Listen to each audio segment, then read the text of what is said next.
Mark chapter 5 verse 18 to 20. Nagaingon diha, nang sumakay na si Jesus sa bangka, nakiusap ang dating sinapian ng mga demonyo na siya'y isama niya. Ngunit hindi pumayag si Jesus. Sa halip ay sinabi niya sa lalaki, umuwi ka na at sabihin mo sa iyong mga kamag-anak na ang lahat ng ginawa sa iyo ng Panginoon at kung paano siya nahabag sa iyo. Umalis ang lalaki at ipanamilita sa buong Decapolis ang ginawa sa kanya ni Jesus at namangha ang lahat na nakarinig noon. So mga kaigsunan, ato kining pamagatan o ato kining tituluhan og Chains Uncommanded to Save. Mga igsoon, kining atong nabasa karong teksto diya sa Mark chapter 5 verse 18 to 20 nga nag-ingon nga ang giayo nga isa ka na demon possessed gusto na mo uban sa Ginoong Hesus pero gitanggihan. No, dili ka pwede mo uban kanako adto sa imong ginikanan, imong magkabarinti ug isulti ang gibuhat sa Ginoo sa imong kinabuhi. Parang diri ko nang na realize mga igsoon na nahitabo nako ni kay sa dihang didto ko na sayran ang kamatuoran ug didto ko gibag-o sa Ginoo sa Manila. Gusto na nakong didto na mga lagad. Gusto na akong didto na ako magpuyo kay naa na ang comfort zone. Kaya nga akong mga kauban, mga Kristohanon god. So nana ko ang comfort zone nga diri na ko mamastor. But sad to say nga dili dito kabubuton sa Ginoo. Na ay mga panghitabo nga karon ko lang nasabtan nga nahitabo kadto kay ang Ginoo na ay katuyuan sa akong kinabuhi nga kinahanglan gyud ko mouli para isaysay sa akong mga igsuon, sa akong mga ginikanan, sa akong mga parinti ang kabag-uhan nga gihimo sa akong Ginoong Hesus. Mo na giingon sa English nga kasabihan, much better to heart them with the truth than comfort them with the lie. Kana mga igsuon, mo na kinahanglan gyud isulti nimo ang kamatuoran kung unsa ang pagkakamali, no? Kay maunay gusto sa Ginoo nga mahitabo nato mga igsuon. Ingon ang Ginoo nga naatay party diha nga mag-harvest sa pag-harvest. Naakay party nga ikaw nga gibag-o sa Ginoo, naakay party diha sa pag-harvest nga moabot. Mahimo pugang mangha-harvest sa pag-harvest nga moabot. Naakay party dahil ikaw gitawag sa Dios. Maingon ta, wa man ta gisugo ang mga apostolis ra may gisugo niadto. Aya unsa man ning gibuhat niya diri sa taga katong ginalihan sa demonyo nga taga Jerizani. Di ba iyang gisugo mo na nato nga kinahanglan ba nga mahimo kang apostol para isulti nimo ang kamatuoran?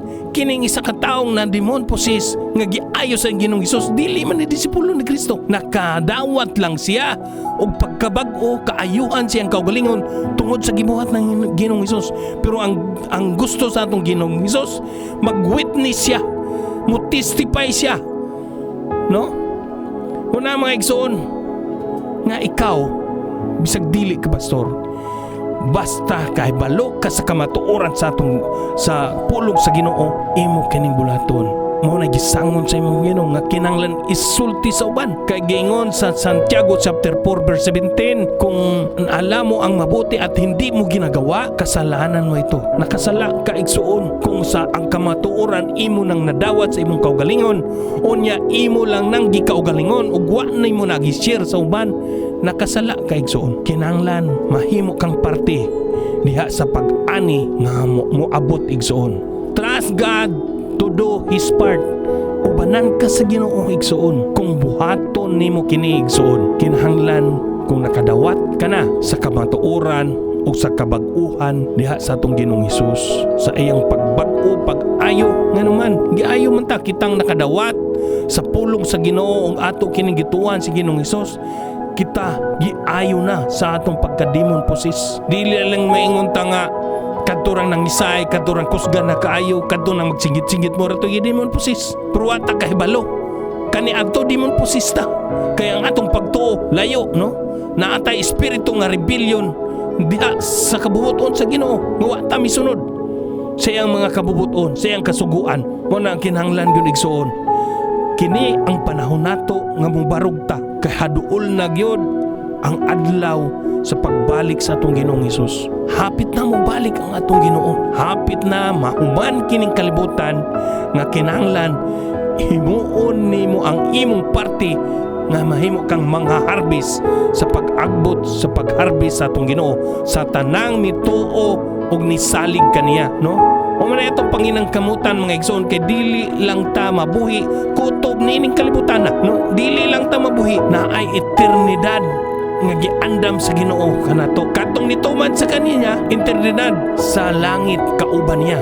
Pero katong mga taong nasa laag hantod karon na demon possessed pagyapon na apay pagka-rebellion sa mga kasuguan sa Ginoo adto sa kalayo sa impierno. Kung musugot ka ba igsuon nga imong kamag-anak, imong igsuon maadto sa kalayo sa impierno? Dili mga igsuon. Mga igsuon, kinahanglan mahimutang matinud-anon sa pagbuhat, sa pagtabang sa atong mga loved ones nga mahibalik dito sa kamatuoran o sa pagsunod sa pulong sa Ginoo. Og ang Ginoo dili pod magkawang sa iyang tabangan hikanato kung mahimutang pitpol diha sa atong katungdanan bilang musulti sa kamatuoran. Dili siya mutabang nga himuon lang kang katawanan. Ang Ginoo maghatag kanimo knowledge and wisdom para masulti nimo kini sa imong mga kamag-anak igsoon. Buhato na nato atong parte mga igsoon bilang mga Kristiyano, bilang mga born again diha sa Ginoo. We need to show who we are nga gibag-o na sa atong Ginoo. We need to tell them the truth bisan pag masakitan sila kay mao ginay kamaturan. Sakit jud ang kamatuoran labo nang naanan nakagbuhat anang mali. Kung suwayon ka, masakitan jud ka. Natural, naanad na gug ka. Mo na gingon nato sa ganina, much better to heart them with the truth than comfort them with a lie. Kay basin pagkita niyo uli unya dito sa langit ug siya na impierno, masig mabasol kaniya nga wa ka ni sulti. Pag magkasugat mo dito paingon sa impierno, ikaw paingog langit, moingon siya nimo nga wa man ka ni sulti nako, nakaibalo man day kas kamatuoran nga man imo man ang gitago lang nimo, wa man kunimo ingna ana. Igsoon ang pinakasakit nga didto naka sa impierno igsoon ang pagbasol gyud. Pero unsaon nimo pagbasol mga igsoon kung wa poy nagsulti nimo? Kinahanglan mga igsoon kitang mga Kristiyano karon mubarog, mulihok na sa atong parte nga gihatag sa Ginoo kanato. Muna igsoon, ang Ginoo karon nagsulti kanimo kanako. Dili man ka pastor, dili ka ordinaryo man kang tao, pero naay mando ang Ginoo kanimo karon buntaga. Nagpaila ang Ginoo kanimo nga naa kay dapat tumanon sa iyang mga kasuguan. Ikaw pud igsuon karon bilang nakaila o gibag-o sa Ginoo imong kinabuhi, naa kay dedikasyon o committed ka na diha sa sugo nga gisugo sa atong Ginoong Hesus. Dili kinahanglan mahimo ka munang pastor. If you know the truth, tell the truth. Kaya giingon ko na sa James chapter 4 verse 17, kung alam mo ang mabuti at hindi mo ginagawa, kasalanan mo to mga igsoon. So kinahanglan igsoon atong himuon ang atong parte sa pag-harvest unya nga moabot nga mahimo kang magha-harvest, no? Kinahanglan isulti na to ang ebanghelyo sa kaluwasan, pinaagi kang Ginoong Hesus kay walay laing pangalan nga gihatag ang langit para sa kaluwasan sa tanan nga motuo musalig kaniya. Acts chapter 4 verse 12 mga igsoon, walay laing gayong pangalan nga makaluwas sa mga tao kundi ang pangalan sa atong Ginoong Hesus. Ang pinakahadlok nga mamatay ka nga wala kay Hesus sa imong kinabuhi. Kinahanglan igsuon mubarog ta mga gibag-o ni Kristo nga nakadawat sa atong Ginoong Hesus. Nga ang atong kinabuhi gisalig na nato sa atong Ginoong Hesus. Kung tinuod jud ka nga nisalig sa atong Ginoong Hesus, do your part, tell the truth para mabuhat nimo ang imong purpose nga anong gibag-o ka sa Ginoo.